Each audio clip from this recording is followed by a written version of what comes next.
नमस्कार.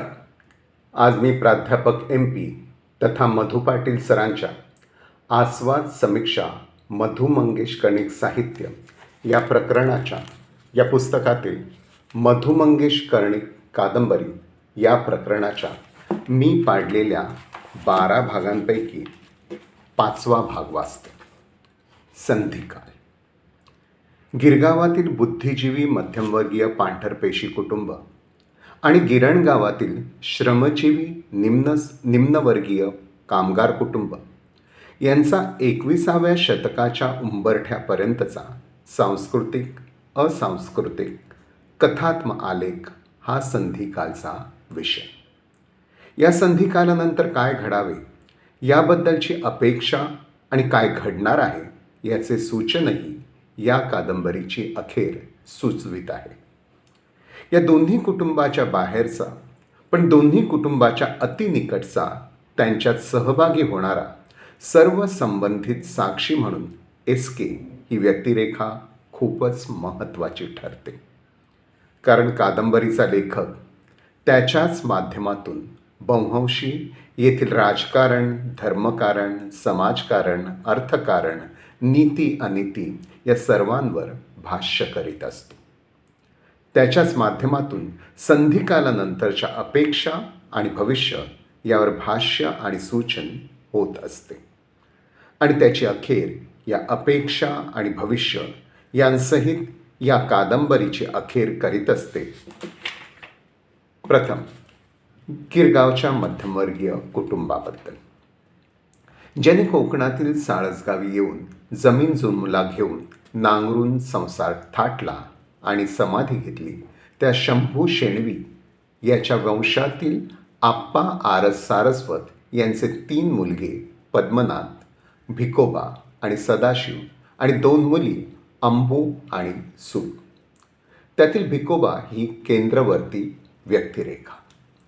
हे भिकोबा म्हणजे भाई जीवनजी लेन जवळच्या म्हापसेकर चाळीतील दुसऱ्या मजल्यावर डबल रूममध्ये सारस्वत शेजाऱ्यांसहित राहणारे एकमार्गी, नेमस्थ, भिडस्थ, पापभिरू, कुटुंबवत्सल, पायाखाली बघून चालणारे, भिंतीवरच्या गांधीजींना हार घालणारे, विनोबांच्या भूदान चळवळीला आपल्या वाट्याची जमीन देणारे, दिवसभराच्या नोकरीनंतरही ओव्हरटाईम करून पत्नी, 3 मुलगे, 3 मुली, 1 पुतण्या यांसहितच्या संसाराची तोंड मिळवणी करणारे कनिष्ठ मध्यमवर्गीय कारकून. दादरला श्रीमंती फ्लॅटमध्ये राहणारा पैसेवाला भाऊ, पत्नी उर्मिला, रखेली प्रेयसी राधिका यांच्याशी मर्यादित संबंध ठेवणारे, फक्त इंग्रजी 6वी शिकून गावाला शेती सांभाळणारा सदाशिव आणि आपले वडील यांना थोडीफार आर्थिक मदत करणारे, वडिलांच्या मृत्यूपूर्वी पैसे पाठवता आले नाहीत म्हणून खंत बाळगणारे, आपल्या 6 मुलांच्या संसारात गावाकडल्या सदाशिव या धाकट्या भावाच्या मुलाला शिक्षणासाठी आणणारे हे संसारी, कष्टकरी, समजूतदार ग्रहस्थ. स्वतः महात्मा गांधी, विनोबा, काँग्रेस यांना मानणारे असूनही घरातील या सर्व मुलांना त्यांच्या मित्रांच्या मैत्रीनुसार आणि थोड्याफार वैचारिक विचारसरणीनुसार 3ऱ्या मजल्यावरील बव्हंशी ब्राह्मणांच्या संघ RSSमध्ये आणि 1ल्या मजल्यावरील बव्हंशी ब्राह्मणेतरांच्या सेवादल RSTमध्ये जाण्याचे अगदी सहजतेनं स्वातंत्र्य देतात. कनिष्ठ मध्यमवर्गीय ओढग्रस्त परिस्थितीत त्यांनी वाढवलेली, शिकवलेली ही 7ही मुले शैक्षणिक आणि आर्थिकदृष्ट्या खूप वरच्या प्रतिष्ठित पातळीवर जातात. कुणी स्वतंत्र हॉस्पिटल काढणारा डॉक्टर, कुणी IAS डेप्युटी कलेक्टर, कोणी कंपनी मॅनेजर, तर कोणी मंत्रालयातील महाराष्ट्र राज्याचा सेक्रेटरी. 3 मुलीही पदवीधर होऊन प्रतिष्ठित जोडीदारांसहित सधन घरी गेलेल्या, घरात आलेल्या सुविद्य सुनांमधली एखादी राजकारणी मंत्रीपदही भूषवणारी. दीपक, आशुतोष अशी नातवंडे अमेरिकेत शिक्षणासाठी चाललेली. भिकोबा काकांच्या मुलांबरोबर पद्मनाभचा मुलगाही उच्च शिक्षण घेऊन असाच मोठा झालेला. भिकोबाचा शांताराम शाणू समाधी पुरुषाच्या समाधी समवेत ध्यानस्थ होऊन बसलेला. भिकोबाच्या आरस कुटुंबातील सर्व मुलगे मुली आता स्वतंत्र बंगले आणि श्रीमंती फ्लॅटमध्ये राहावयास जातात. भिकोबाही निवृत्तीनंतर गिरगावातली चाळीतली खोली विकून विलेपार्ले येथे बऱ्यापैकी स्वतंत्र फ्लॅट घेऊन तेथे आपली चारित्र्य संपन्न पत्नीसह जरा वरच्या पातळीवरचे मध्यमवर्गीय जीवन जगू लागतात. भिकोबाच्या आरस कुटुंबाच्या या सर्व प्रकारच्या प्रगतीपर प्रवासात पुढे काहींच्या बाबतीत सामाजिक मूल्याबाबत दुसऱ्या बाजूचे वेगळे चित्र दिसते. एखादा त्यांचा उच्च शिक्षित प्रतिष्ठित अधिकारावरचा मुलगा सदानंद राजरोज भ्रष्टाचार करतो आणि भ्रष्टाचाराचा काळा पैसा आईच्या ड्रॉवरमध्ये ठेवावयास देतो. एखादी बहीण सुलू स्वैर व्यभिचार करते. एखादी त्याची स्त्रीवादी कन्या दमयंती एका पंजाबाईबरोबर लग्न न करता तशीच राहते. एखादा विवाहित भाऊ पद्मनाभ 15 वर्षापेक्षा लहान अशा हिस्टेरिक सायकिक राधिकेबरोबर विवाहबाह्य लैंगिक संबंध ठेवतो. गावाकडच्या भावाचा मुलगा एखादा टगेगिरी करणाऱ्या शंभो शंकर पद्मनाभ काकांच्या त्यांच्यापेक्षा 15 वर्षांनी लहान आणि त्याच्यापेक्षा मोठ्या अशा त्या काकांच्या राधिका रखलीबरोबर रासवट शरीर संबंध ठेवून तिच्याशी लग्नही करून टाकतो.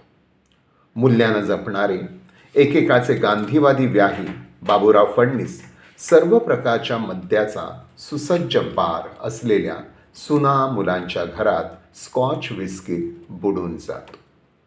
तरीही आर्थिकदृष्ट्या संपन्न असलेल्या यापैकी कुणाच्याही प्रतिष्ठेला बाधा येत नसते. आणि आता बघायचे गिरण गावातील निम्नवर्गीय अतिकनिष्ठ कामगार कुटुंब. सावळाराम चाळीतील दत्ताराम या मयत कामगाराच्या सिंगल खोलीतील त्याच्या विधवा वासंती पावसकर्णीचे कुटुंब. एकेकाचं साऱ्या मुंबईला वेठीस धरणारा, गिरणी मालकांना घाम फोडणारा, लाल बावटेवाल्यांचा साम्यवादी समाजवादी कामगारांचा हा योद्धा गिरणगाव. दत्ता सामंताच्या प्रदीर्घ संपाने पुरता उद्ध्वस्त झालेला. तेथे एखादी पेडणेकरणी धंदा करणारी, कामगारांची तरणी पोरे भाईच्या अड्ड्यावर, रस्त्यावरच्या फेरीवाल्यांकडून 2-2 रुपये उकळणारी, शिवाजी मित्रमंडळ, भवानी मित्रमंडळ, गिरोबा मित्रमंडळ, दुर्गादेवी मित्रमंडळ अशी बुके छापून वर्गणी गोळा करण्याचा धंदा करणार.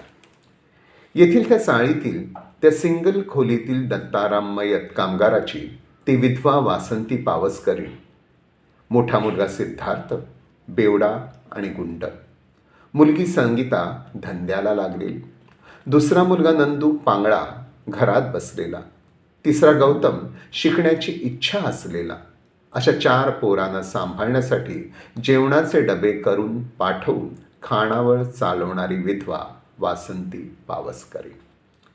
एसकेला डबा पाठवता पाठवता त्याच्या सहृदयतेमुळे जवळीक वाढलेली.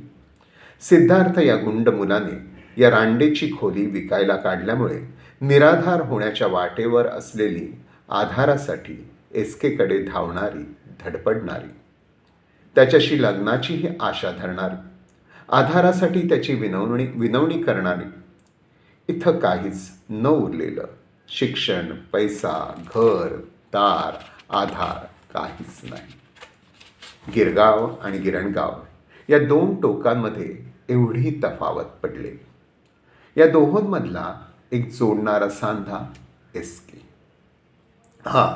एसके तेंडुलकर अलिबागच्या मामाकडून मुंबईत येऊन पदवीधर झालेला, शिकवणीचा क्लास चालवून स्वतःची उपजीविका चालवणारा उत्तम बुद्धिमान शिक्षक, हिंदुत्व, साम्यवाद, प्रजासमाजवाद, लोहिया समाजवाद, M.N. रॉयवाद असा प्रवास करीत सिनिक न तत्ववादी प्रणालीचा सिनिक विचारवंत झालेला.